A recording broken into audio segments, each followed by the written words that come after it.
হামরা বগুড়ার শৈল পুঁটি মাছ মারবার যায় মাইরে আনি বইল। বগুড়ার একটা কথা আছে, আপনারা নিশ্চয়ই সেটা জানেন। তো আমি মহাস্থানগড়ে আছি। আমার পিছনে এখানে বড় দুইটা এবং ছোট একটা, তিনটা অরুকজাইলাম ইন্ডিকাম আছে, যেটাকে বাংলায় বলা হয় কানাইডিঙ্গা।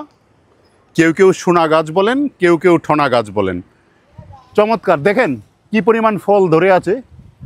এই উদ্ভিদটি বিলুপ্ত প্রায় একটি উদ্ভিদ। বিশেষ করে এর যে ফলটা, এই ফলটা কচি অবস্থায় সবজি হিসাবে রান্না করে খাওয়া যায়। শুধু তাই না, এর যে ফুলটা চমৎকার একটা ফুল হয়। আপনারা নিশ্চয়ই দেখে থাকবেন, বিগ্নোনিয়াসি পরিবারভুক্ত একটি উদ্ভিদ এটা। এর ফুলটা একটু সাইজে বড় হয়। এই ফুলটাও ভাজি করে খাওয়া যায়।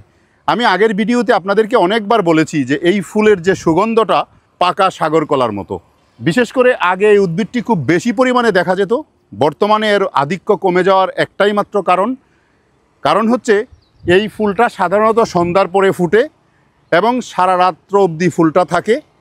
বনের মধ্যে যখন এই ফুলটা আগে ফুটতো তখন প্রচুর বনাঞ্চল ছিল এবং নিশাচর প্রাণী, বিশেষ করে বাদুড়, এই ফুল থেকে নেকটার খেতে আসতো। নেকটার খেয়ে এই ফুলের পরাগায়ন ঘটাতো।